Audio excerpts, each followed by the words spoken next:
I possess a number of 8 distinct personalities, and each one of them represents a certain amount of information that must be conveyed in these last 30 years. Some of the personalities represent spirituality, some of them are healers, historians, great men, and some of them are extraterrestrial beings. I am called an extraterrestrial being. What you would call a being from another world.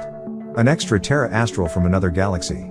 I am from the 8th planet in the 19th galaxy of a universe far outside of this one. We are more than 100,000 years more advanced than you on this planet. Since we have passed through this state, I come here to give you the guidance of man out of your past that has become your future, and have returned to warn you. Yaa-Nun is the galactical name of the 19th elder, known to you as Michael the warring angel, which means who dares to be like El and Marduk in Babylonian and Murdoch in ancient Sumerian, who came in the great planet ship Nibiru, which is a self-sustained, self-supporting craft. I am one of the teachers. I was not chosen, but am a seated entity implanted here to try to raise your level of consciousness, so that when the mothership or crystal city that comes from Nibiru returns, you will be ready. You have psychic powers, you must learn to use them. Yaa-Nun was bred for us. I come from a star fleet of people that are scientists and storagers. They are the ones who keep the Akashic records. They keep the logs of everything that takes place in all the planets. They are like what you would refer to as accountants. They are allowed to go from galaxy to galaxy. However, the time they reside in the galaxies changes. In the planet that Yaa-Nun comes from, they live to be trillions of years old when they raise up to being Etherians or etheric beings. While in their physical state they each live 120 years, so to stay there for 20 years is like staying here for a day. They stay in one place and then move on to another galaxy, so Yaa-Nun was not picked out of a group to come here. A whole star fleet came to Earth in ether form, and the body Yaa-Nun is in was taken in 1970 AD, when I, Dr. Malachi Z. York, was 25 years old. My assignment is to re-spiritually educate the beings of the planet Earth, who are the children of the Elohim, and to prepare 144,000 to be taken up for 1,000 years, then return to save this planet. The beings on my planet are human beings very similar to Earth people, except the supreme beings, the elite or etheric Etherians, incarnated into a form. Their height is 7 feet tall. The shape of their eyes are different. They are larger and lack pupils, and they also have other glands and organs transplanted into them, making them able to adjust to any planet's atmosphere. They are called the Elos, and as a group they are referred to as Elohim, Anunnaki. When traveling we can incarnate to look like any beings or creatures we choose, as long as we do some brain adjustment and organ adjustments, then become as Ha-Mutaja-Sita or Elo, incarnated into flesh. Ila from the word Elo means these, as found in Genesis 2:4, which is the singular form of the word Elohim or Allahumma. These beings of the skies, your linguists and Bible scholars translate as God, regardless of the singular or plural form. The word Mutaja-Sita is broken down into 2 words, muta meaning vary and jasad meaning flesh or body. This word alone tells you that beings manifest into flesh when descending to Earth. It is when a person is born that a Ha-Mutaja-Sita incarnates into them. As the person grows and matures, the spirit within him dominates his body unless the person suppresses it. Although they act and move as a human, their eyes embody complete mastery of the transcending of the physical world. One of the reasons they come to Earth is because man begins to lean towards corruption, and the negative karma, aura, of the Earth begins to dominate. Therefore, when you think of angels, they too descend to Earth and become flesh and body like men. The Avatara that came down were the 200 fallen angels, and the Hindus are descendants of them. They were hermaphrodites who arrived thousands of years ago. The Hindus, in their incarnation of disagreeable beings, are called Avatara, other than those slight variations, and each being only lives for 120 years in physical form. You would not be able to tell the difference between any other human being on Earth. In the etheric form of light you call us spirits, and the supreme beings you refer to as holy spirits or the holy ghosts. Because we know the formula of the chemistry of the human body, we know how to alter molecules and dematerialize through magnetism and tetrahedron sciences matters at will.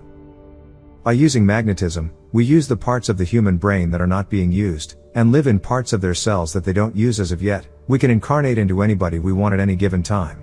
I have visited the planet Earth 4 times. I came once in 1945 AD to see which human seed I would be planted in and to reinsert the barottary gland.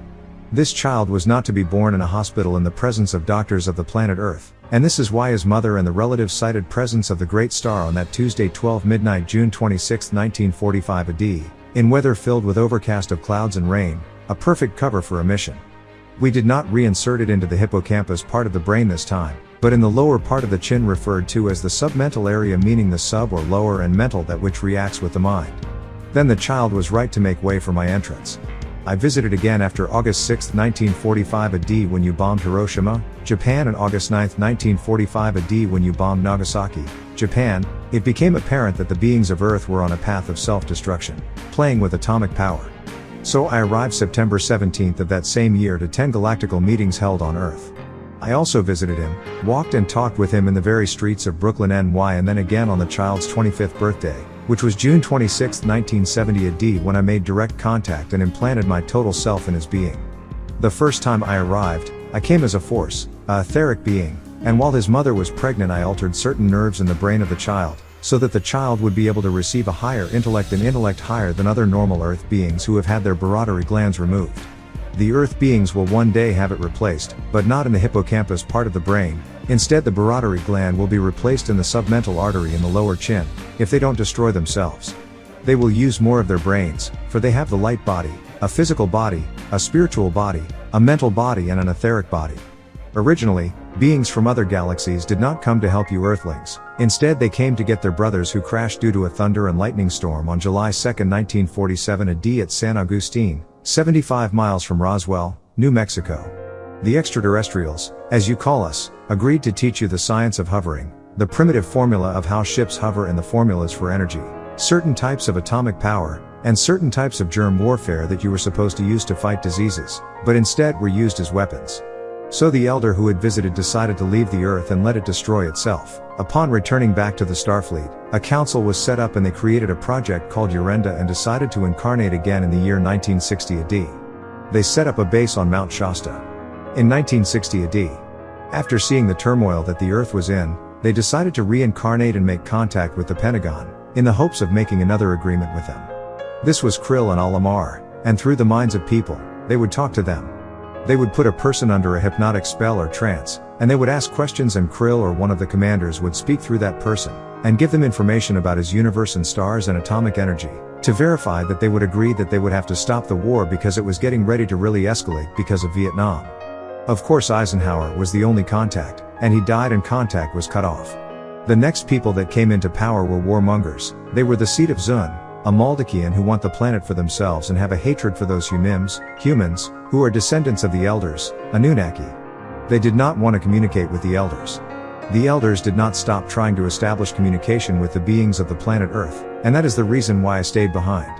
I was left because of the people that were being oppressed during the 60s.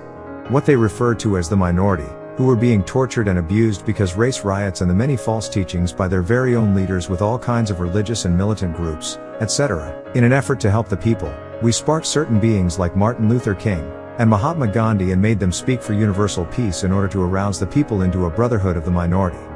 But they did not succeed because the devil's children, I will call them children of Cain and Canaanites, got into the hearts of others by moving in with them and joining their groups, and the people rebelled against this formation. Then in the year 1969 AD they decided that a new ship should be launched, called Banat, or Bennett, to take control, because the Earth was going to destroy itself in the year 1970 AD. The council decided to take action, so they sent forth the 4 exalted beings called the 4 winds, that protect the planet Earth, before Earth people destroyed themselves. This is not the first time that the supreme beings had to send forth 4 ships, much like you would send 4 tugboats to steer astray a ship back on its course. Over 24 billion years ago, before the birth of this planet, which was then 2.5 to 3 times its size and called Tiamat, named after the sea demon or serpent demon. Revelation 7:1, and after this I saw 4 messengers, Elohim ships, standing, hovering, over 4 corners of the planet Earth, controlling the 4 winds, forces, of the planet Earth, so that they don't blow over the planet Earth, nor over the sea, nor over any tree. Right translation in Greek by Dr. Malachi Z. York. The 4 beings sent forth to hold the 4 winds of the tetrahedron science that keeps the magnetic field of a man, is part of Earth's magnetic field, in which it moves independently. These fields are composed of positive and negative vibratory energies, or forces. The planet is in fit form, rotating and revolving in its orbit, creating centrifugal and centripetal forces that gives you the gravitational pull, another word for magnetism. A centripetal force comes toward the Earth from the universe, and a centrifugal force comes out from the center of the Earth. In ancient times the centripetal and centrifugal forces were called the forces of skies and earth. These beings that protected this planet and now once again protected you, you call them angels, and the head of this starfleet was Yaa-Nun. The head of the original ship launched from Alin 24 billion years ago named Nibiru was commanded by Murdoch. He was responsible for the damage of the original planet Tiamat, Earth, and his seed have been protectors of the beings that inhabited this planet, in all forms of life, ever since. So, from his seed, would always be a being who would be the commander of the Project Earth. His job was to teach what are called the minorities, to take them through their earthly history, and back to their universal history, in order to link them in with the Anunnaki, Elohim, and give them the power, because trying to deal with the government of Earth was an impossible feat since they were warmongers. Eventually certain people would be drawn together toward me, Yaa-Nun, so that I could teach them. That is my job. There are wicked beings called whatever you like, or cherubim, or unholy angels, malevolent beings from other galaxies, and some born right here on Earth, in all races, that can hover above you for less than 3 minutes, figure out how your brainwaves work, and then assimilate themselves into your brain in a red light force. Then have you doing things you would not ordinarily do, though you think you would. They launch revolutions, wars, massacres, mass murders, and a lot of things, such as when people chop people up and then say it wasn't me. They say I stabbed this person 50 times but I don't remember. You refer to these beings as demons, and devils, and they come in all shapes, sizes, and all races. These spirits are aware of Yaanuwn and his mission, but they don't know where he is at. They don't know if he is in me, or if he is back at the Starfleet, because of how I taught. I used the Islamic religion to hide behind so I could give you what you wanted, so you would learn to want what I have to give, and now the time is now right to teach you new Wapu, the right knowledge, and by what I will reveal they will know who and what I am. So we don't have much time. They fear him and they fear his brethren greatly.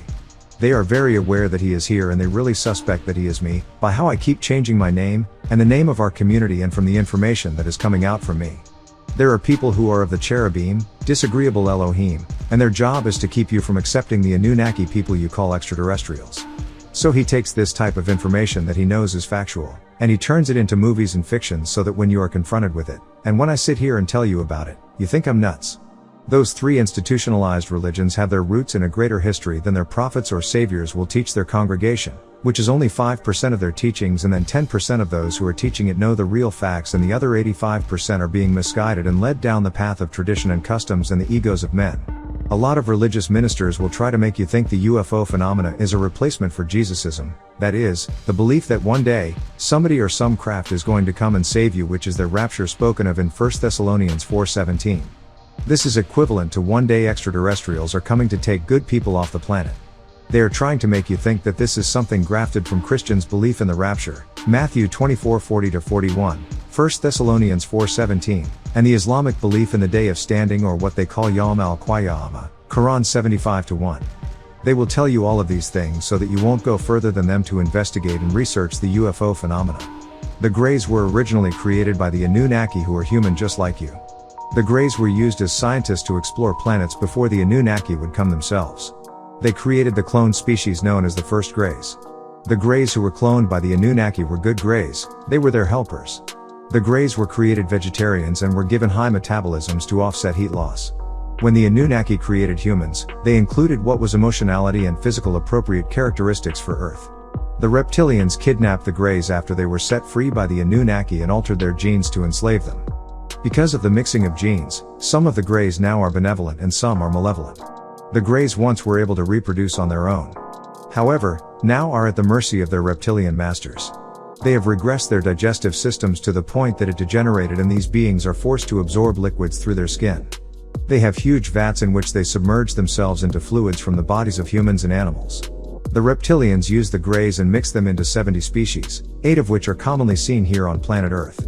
The Greys conducted all kinds of experiments to see what would mix best with them. These strange combinations of creatures exist on level 6 of the underground base in Dulce, New Mexico, called Nightmare Hall. Some of the Greys, while conducting experiments for the reptilians, used humans to breed from for themselves and are breeding on their own now, but most are so closely watched by their captors from ships, it is difficult for them to just escape, and they are monitored by tracking implants. Biogenetic programming is instilled and controlled by radio frequencies, act as telepathic channels and telemetric brain, something that judges distance from the observer, devices. There are many underground bases all over the United States. The alien bases are the 4 comer areas of Utah, Colorado, New Mexico, and Arizona. Many of these bases or facilities have 9 levels, such as the Palmdale base. The majority have 7 levels. Each level has a security clearance.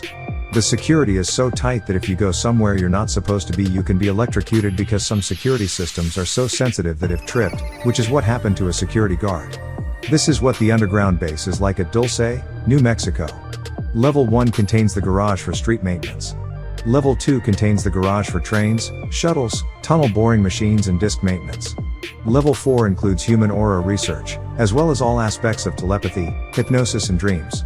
They know how to separate the bioplasmic body from the physical body and place an alien entity life force matrix with a human body after removing the soul life force matrix of the human. Level 5 was for alien housing. Level 6 is called Nightmare Hall. It holds the genetic labs, where experiments are done on seals, birds and mice that have been deformed from their original form. There are multi-armed and multi-legged humans and several cages and vats of humanoid bat-like creatures as tall as 7 feet. Extraterrestrial beings have taught humans a lot about genetics, things that are both useful and dangerous. Level 7 is divided into sub-levels called Umbra, Stellar, G27Z, Triad, Unit Military Training, Unit Military Service, Astral, and Sub-Astral, Magic, and Cosmic Top Secret. The levels that have reptilians beings are called Duke, Dugout, Dutch and Dross. The insignia they use is a dragon with a serpent in its mouth, indicating Draconians. The extraterrestrials have seized underground facilities on military bases in Nevada and New Mexico, where they are busily putting together a sort of Frankenstein army, part extraterrestrial and part human. The military has tried to fight back, however has been repeatedly overpowered. Some 65 CIA agents were reportedly shot to death when they attempted to take back one of these bases. The recent end to the Cold War, in that the Russian and the US military are secretly on the same side, having teamed up to fight the menace from space, putting aside their previous differences. Star Wars is even part of this battle for control of Earth, meant not to be used against the USSR, but against the saucers, should the EBEs, extra-biological entities, try to take total control of the planet anytime soon. This battle is going on now as we speak. Haven't you noticed the lightning flashes that light up the sky? Yet there is no thunder or rain to follow? It is a fact that governments have built underground tunnels and facilities for a variety of reasons. The Chinese, Russians and Vietnamese all built subterranean tunnels and bases. An exclusive report in the August 7, 1989 AD edition of US News and World Report reveals the secret plan to carry on government in case of disaster. The plan is called Continuity of Government or COG. The article states that COG is the government's ultimate insurance policy if a disaster happens. In the event of a nuclear attack, special teams equipped with war plans, military codes and other essential data would accompany each designated presidential successor to secret command posts around the country. Besides the president, another 46 key officials named in the Joint Emergency Evacuation Plan, JEEP, would be evacuated. There are 50 of these underground command post bunkers located in 10 different regions of the country, and each is linked with the others via satellite or ground wave relays. The Air Force sponsored research in deep underground construction as early as 1958 AD. The RAND Corporation carried out this research and published proceedings from symposiums held on the subject of construction methods and equipment, utility installation and the use of nuclear bursts to produce underground cavities. A great concern to underground engineers was the problem of construction. There are many top-secret classified projects. Many have been going on since the 1960s, such as Project Red Light, established in 1972 AD. Red Light's main function is to test fly alien crafts and develop our own disc-shaped devices based upon the technology of the EBEs. As part of this operation, black unmarked helicopters are assigned to act as bodyguards whenever tests are conducted. In at least one instance, known as the Cash Landrum case, an alien craft driven by an Air Force pilot started spewing off dangerous radioactive rays and the civilians involved were seriously contaminated. Project Aquarius, a multi-volume reference commissioned by MJ12, which summarizes the history of the EBEs on Earth, how they helped develop our civilization, created religions and control our destiny. Project Sigma, its purpose was to establish ongoing contact with aliens, which it successfully did in May 1964 AD, when a United States Air Force intelligence officer managed to exchange basic information with 2 aliens at a pre-arranged location in the New Mexican desert. Project Joshua, code name for an attempt to develop a type of weapon to combat the presence of the Greys using low-frequency sound. This project came out of an early retrieval, when an alien craft was accidentally brought down near the Mexican border. Operation Excalibur, in an attempt to take back specific underground military bases from the Greys, a missile was developed which can bore its way underground and eliminate the enemy without causing any extensive damage to our facilities. Project Plato, the name given to the illegally made agreement with the Greys, in which the government would condone the abduction of a specified number of humans in exchange for technological data. Project Deliverance, US and Russian treaty agreement designed to take back territory seized by the Greys. The recent changes in Eastern Europe are a direct result of this project, as the USSR and US realize they can no longer commit the vast number of forces there, should they have to be used at some future date as protection against the Greys. Luna, fortification on the back side of the moon that is maintained by several groups of sinister aliens. NASA has known about the existence of such a base for a long time. One of the reasons for the aliens being there is to use the lunar surface for mining purposes. Photographs of their huge drilling machines have been published in various journals and books without a great deal of acknowledgement on the part of the news media or the scientific community. Project Pounce, a team of crack military personnel whose job it is to rush to the scene of a UFO crash, neutralize witnesses and sweep the area clean of all foreign substances. Guiding Light, operational program whose sole purpose is to convey false information and to spread discord among UFO organizations. Donald Menzel is said to have been the original director of this group, now headed by Philip Klass. Project Plowshare, to develop peaceful uses of nuclear explosives. The Atomic Energy Commission initiated this project in 1957 AD. It has explored the use of nuclear blasts to build harbors, dams, highway cuts and canals and to stimulate oil and natural gas production by following up the widely used Earth practice of detonating ordinary chemical explosives in oil and gas-bearing strata. The first test of this technique, known as Project Gas Buggy, took place 4,240 feet below ground in a desolate area of New Mexico known as San Juan Basin, on December 10, 1967 AD, where a 26 kiloton nuclear device was exploded in a sealed well. Project Rullison was a kiloton shot some 8,400 feet below ground at a site near Rifle, Colorado, on September 10, 1969 AD. The same way I question everything, you must question everything you see and read. This is what will open your mind and allow you to know and not just believe, accept and have faith as your religious leaders ask you to do. Question these people. I have given you the ammunition you need in scrolls that I have published. The time is now. Wake up before it is too late.